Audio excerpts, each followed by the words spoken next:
Cancer loves acid. In today's busy world, we often just go for whatever's easiest without considering how it might affect our health. But there's something you might not know. Some foods can actually set the stage for diseases like cancer.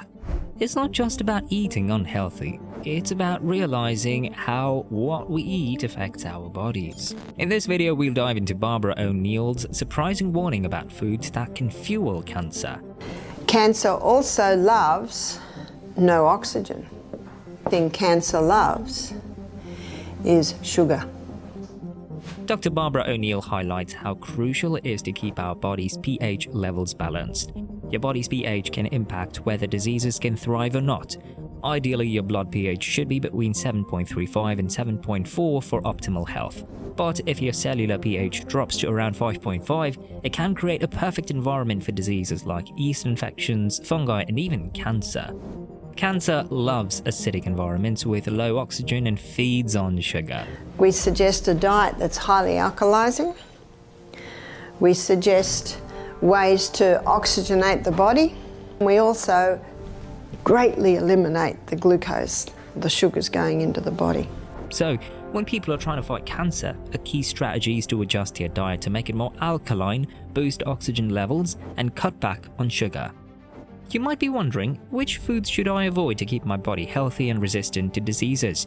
Dr. O'Neill will help us out by pointing out 7 acid-forming foods we should stay away from.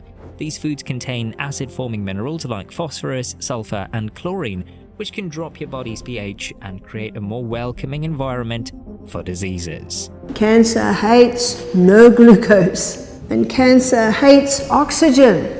The fact is, cancer cannot live in the presence of oxygen, and cancer hates an alkaline environment. Dr. Barbara O'Neill offers some eye-opening insights on how common foods might be making our diets more acidic. Let's dive into her take on meat and wheat, 2 staples in many of our diets. As the oxygen's being burnt in the little energy cycles in the cell, the gaseous waste is being given off carbon dioxide, and as carbon dioxide builds up in the blood, it creates an acid condition. So the breathing... Do you enjoy a juicy steak or a hearty hamburger? Many people do, but did you know that meat, especially red and processed meats, is one of the most common acidic foods in the Western diet? Dr. Colin Campbell's research showed that he could turn cancer cells on and off like a switch based on the amount of meat and dairy given to rats. But why is meat so acidic? So what foods are high in phosphorus, sulfur and chlorine? Meat. This explains why Dr. Colin Campbell found he could turn cancer cells on and off like a switch by the amount of meat and dairy products he was giving the rats. Red meat is packed with protein and phosphorus. While these nutrients are essential, they also increase the amount of acid in our diet. Every time you enjoy that delicious steak, your body is working overtime to manage the extra acid. According to Cancer Research UK, eating a lot of processed meat increases the risk of bowel cancer, and consuming red meat might also contribute to this risk. Reducing both types of meat in your diet can help lower your cancer risk. Processed meat includes items like ham, bacon, and certain sausages, which are treated with chemicals and nitrates. Red meat refers to fresh, minced, or frozen beef, pork, or lamb. White meats like chicken and fish aren't linked to cancer risk. Processed meat is definitely linked to cancer, similar to tobacco and alcohol. Red meat is probably linked with evidence suggesting a connection, though more research is needed. There's also some evidence linking these meats to stomach and pancreatic cancers. To cut down on processed and red meat, consider having meat-free days or incorporating more chicken and fish into your meals. You can also substitute meat with beans and lentils, and think about trying a vegetarian or a vegan diet for a month. Additionally, reducing portion sizes of processed and red meats can help lower your overall intake. Choosing organic or expensive processed meats doesn't lower your cancer risk. The best strategy is to cut down on all processed and red meats. Processed and red meats can increase cancer risk due to chemicals present in or produced during their preparation. Nitrates and nitrites added to processed meats to extend shelf life can turn into cancer-causing N-nitrosone chemicals in the body, potentially leading to bowel cancer. This may explain why processed meats are more strongly linked to bowel cancer than red meat. Additionally, heme, a substance found naturally in red meat, can also break down into N-nitroso chemicals that contribute to cancer risk. Furthermore, cooking processed and red meats at high temperatures, such as grilling or barbecuing, produces heterocyclic amines and polycyclic amines, which can damage bowel cells and further increase cancer risk. Look at the timeline. So it was the 1950s that the wheat was hybridized. It was the 1970s that it went worldwide. So by the 1990s, every pasta, every pizza, every biscuit, cake, cookie, donut, cereal, bread, it's all made out of the hybridized wheat. Wheat is also a significant acid-forming food, but the problem with wheat isn't just its natural properties, it's how it's changed over the years. The wheat we consume today is very different from the original wheat that existed thousands of years ago. The original wheat had a fragile protein or gluten structure. This changed drastically through hybridization. By the 1950s, wheat had undergone intensive crossbreeding, resulting in a complex gluten structure that our bodies struggle to break down. Almost every pasta, pizza, biscuit, cookie, cake, donut, cereal, and bread is made from this hybridized wheat. Farmers love it because they get 6 times more grain per acre, which helps with global food shortages. However, safety studies on this new wheat were never done. One of the most common symptoms of gluten intolerance is brain fog. Have you ever felt unusually tired or unable to concentrate after a meal? It might be the wheat. Another symptom is bloating. Processed wheat, especially in the form of refined grains like white bread and pastries, has been linked to an increase in the risk of certain cancers due to its impact on insulin and blood sugar levels. Processed wheat products are known for their high glycemic index, which causes rapid spikes in blood sugar and insulin levels. Elevated insulin can promote cancer cell growth and facilitate tumor development. In contrast, high consumption of refined grains has also been associated with an increased risk of colon and gastric cancers, whereas whole grains are linked to a reduced risk. This protective effect of whole grains is due to their fiber and nutrients, which help manage blood sugar and reduce inflammation. For individuals with celiac disease or gluten intolerance, consuming gluten can heighten the risk of intestinal cancer. However, for the majority of people without these conditions, gluten does not seem to have a significant impact on cancer risk. Processed wheat and refined grains can raise cancer risk due to its impact on insulin resistance and inflammation. Conversely, whole grains are typically protective against cancer. Consuming a diet high in whole grains is recommended to lower cancer risk and support overall health. Caffeine, all your caffeine foods and drinks have an acid effect. And of course, caffeine usually comes hand in hand with the sugar, which certainly ups it. And remember our 2.6 Coca-Cola, that's a combination of the caffeine and the sugar. Did you know that Coca-Cola is called Coca-Cola because I think it was in the early part of the 20th century, they put cocaine in it. And then they went over to caffeine, which is just as dangerous. Can't start your day without a cup of coffee or tea? You're not alone.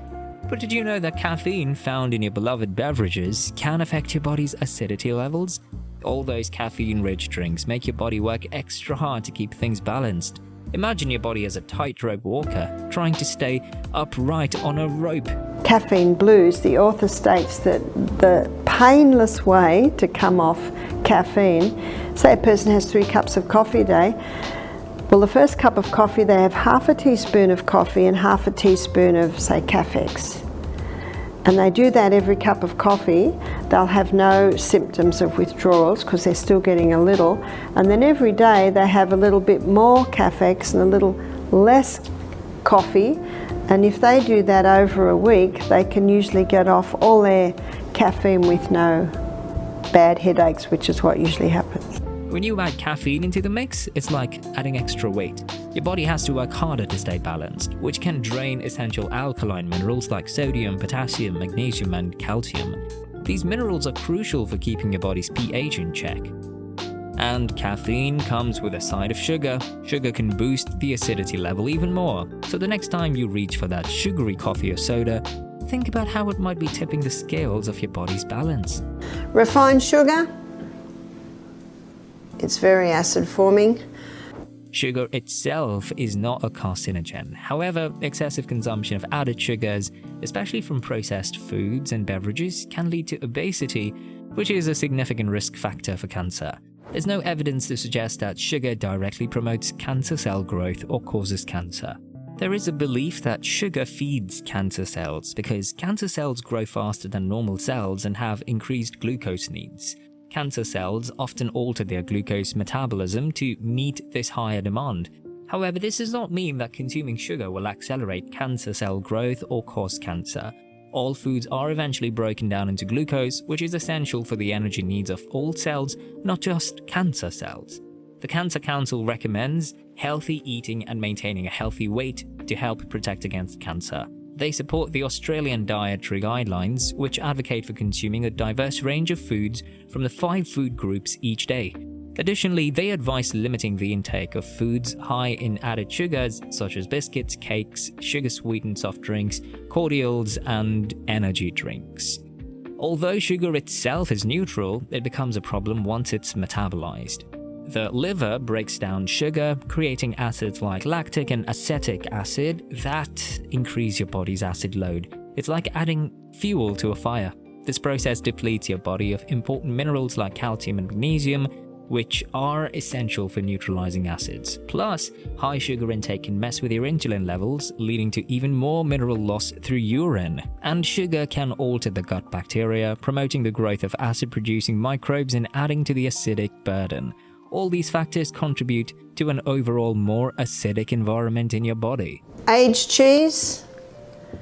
What's the blue in the blue vein cheese? The blue in the blue vein cheese is mould. So the only cheeses that don't sit under that category, the cheeses that have probably a pH of 7 would be your fresh. So that's your cottage, your ricotta.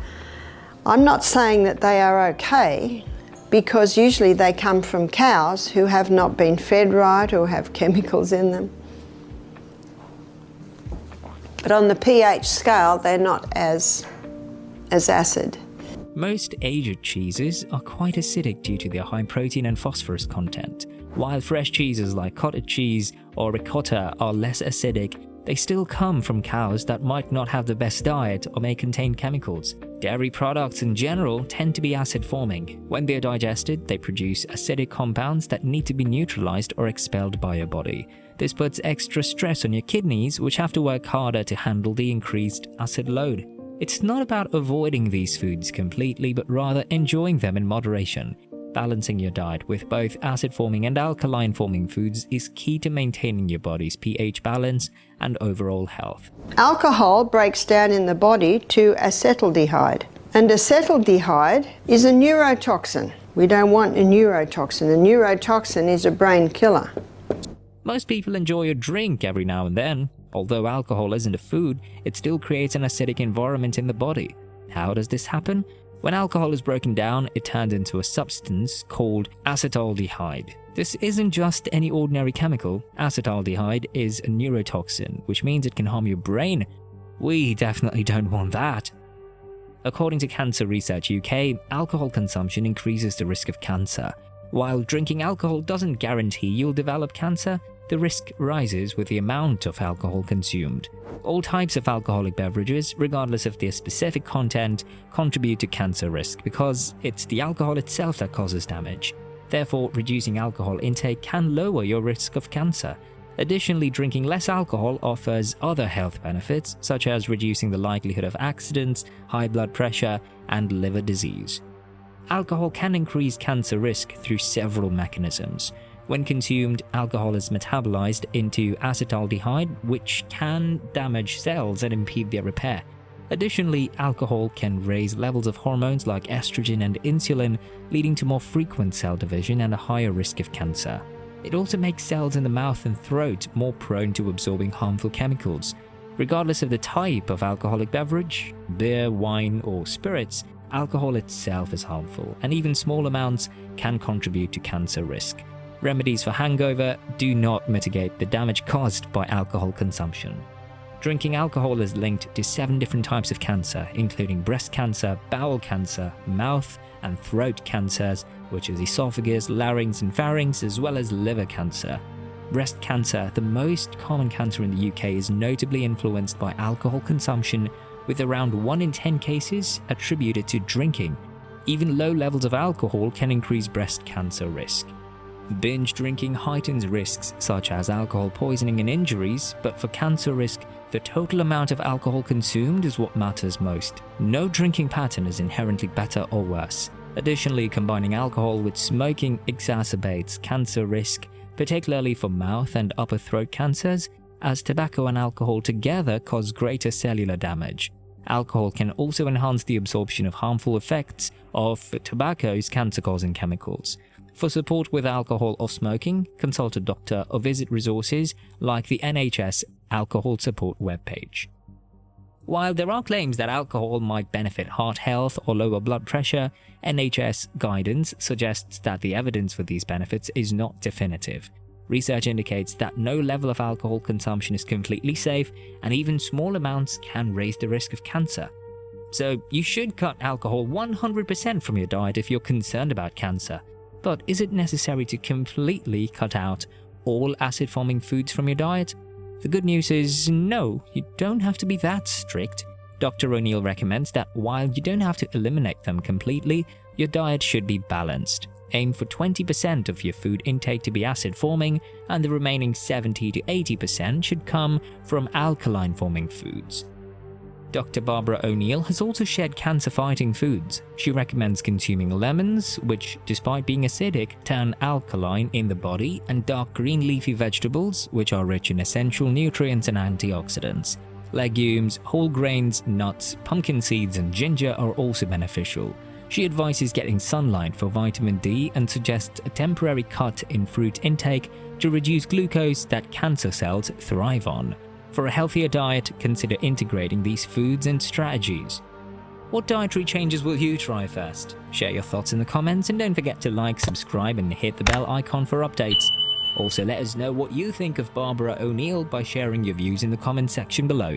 For now, make sure that you like our video, subscribe to the channel to get updated, and don't forget to hit the bell icon to never miss an update. Thanks for watching the video, see you at the next one, stay healthy.